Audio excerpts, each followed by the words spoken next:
حضرت آدم علیہ الصلاۃ والسلام اور حضرت اماں حوا علیہ الصلاۃ والسلام کے ہاں ولادت کا سلسلہ شروع ہوا تو ان کے ہاں ہر بار ایک لڑکا اور ایک لڑکی پیدا ہوتے تھے۔ حضرت آدم علیہ الصلاۃ والسلام کو یہ حکم تھا کہ ہر لڑکے کی شادی دوسرے لڑکے کے ساتھ پیدا ہونے والی لڑکی سے کریں اور دوسرے پیدا ہونے والے لڑکے کی شادی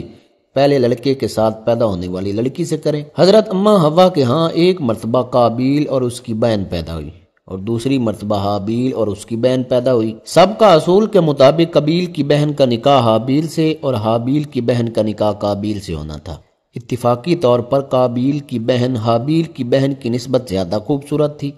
اس لیے قابیل نے سوچا کہ اس کی شادی حابیل کی بہن کی بجائے خود اپنی ہی بہن سے ہو جائے۔ حضرت آدم علیہ الصلاۃ والسلام نے قابیل سے کہا کہ اپنی بہن سے حابیل کو نکاح کرنے دو، لیکن قابیل نے انکار کر دیا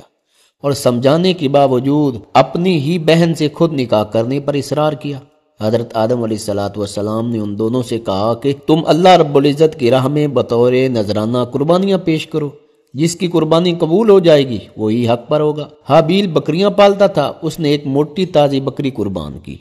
اور قابیل کھیتی باڑی کرتا تھا، اس نے گھٹیا قسم کا اناج اللہ رب العزت کی راہ میں پیش کیا۔ دونوں نے اپنی اپنی قربانی میدان میں رکھ دی، آسمان سے آگ آئی اور حابیل کی قربانی کو کھا گئی، جو اس کی قبولیت کی علامت تھی۔ حابیل کی قربانی جب قبول نہ ہوئی تو اسے غصہ آیا اور اس نے اپنے بھائی حابیل کو قتل کر ڈالا۔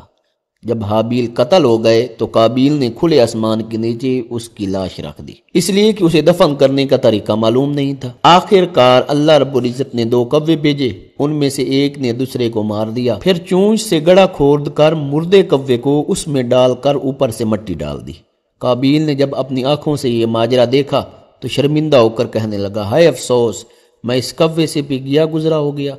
کہ اپنے بھائی کی لاش دفن کرنے کی تدبیر بھی نہ نکال سکا۔ آقا کریم صلی اللہ علیہ وآلہ وسلم نے ارشاد فرمایا کہ جتنے بھی لوگ ناحق قتل ہو رہے ہیں ان کا گناہ آدم کے بیٹے قابیل کے حصہ میں لکھا جا رہا ہے، کیونکہ انسانوں میں قتل کی ریت سب سے پہلے اس قابیل نے شروع کی تھی،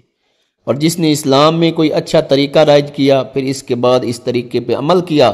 تو اس طریقہ رائج کرنے والے کے لیے عمل کرنے والے کے برابر ہی ثواب لکھا جائے گا، اور اس کے ثواب میں کوئی کمی واقع نہیں کی جائے گی۔ اور جس نے اسلام میں کوئی برا طریقہ رائج کیا پھر اس کے بعد اس طریقے پر عمل کیا گیا تو اس طریقہ رائج کرنے والے کے لیے عمل کرنے والے کے برابر ہی گناہ لکھا جائے گا، اور عمل کرنے والوں کے گناہ میں کوئی کمی نہیں کی جائے گی۔